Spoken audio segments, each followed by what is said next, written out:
Bonjour, bienvenue à Un café avec ton pasteur. Je suis vraiment content que tu sois là ce matin.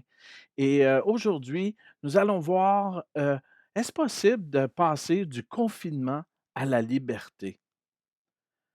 Aujourd'hui, je veux, la semaine dernière, nous avons parlé de Jairus et comment que les disciples arrivent avec Jésus euh, et à leur arrivée, la foule est là et la foule attend Jésus. Et il y a cet homme, Jairus, qui se jette aux pieds de Jésus et puis il dit, viens, viens, si tu viens avec moi, tu, ma fille va être sauvée. Si tu imposes ta main sur ma fille, elle sera guérie. Donc Jésus s'en va avec lui.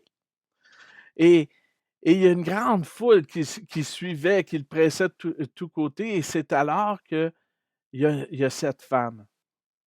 Cette femme atteinte d'hémorragie depuis 12 ans. Elle avait souffert entre les mains de nombreux médecins. Elle a dépensé tout ce qu'elle possédait.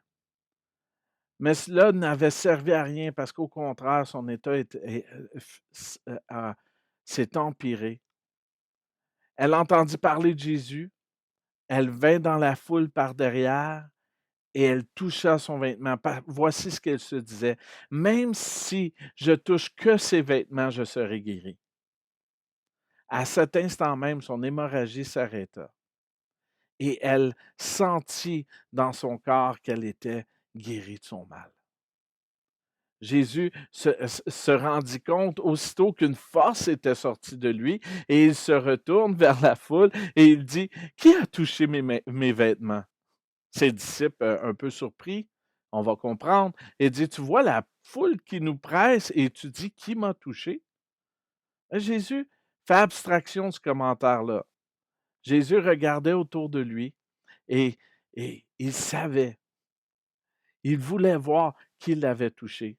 La femme, effrayée, tremblante, s'approche, se jette à ses pieds, puis lui dit toute la vérité: «C'est moi qui ai touché tes vêtements».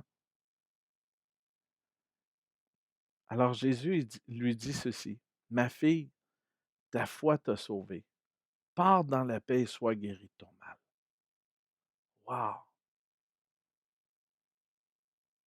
Un, un moment où ce que Jésus ne fait que marcher, se diriger vers la maison de Jairus, et il y a une pause. Il y a une pause qui vient de changer la vie de cette femme. Non, mais la question que je veux vous laisser que je veux vous laisser aujourd'hui pour votre réflexion personnelle, c'est celle-ci. Quel effet la situation de cette femme devait-elle avoir sur son optique de vie? Donc, comment voyait-elle la vie par rapport à ce qu'elle vivait? Donc, bonne réflexion et merci d'avoir passé ce temps à un bon café avec ton pasteur. Sur ce, reste béni.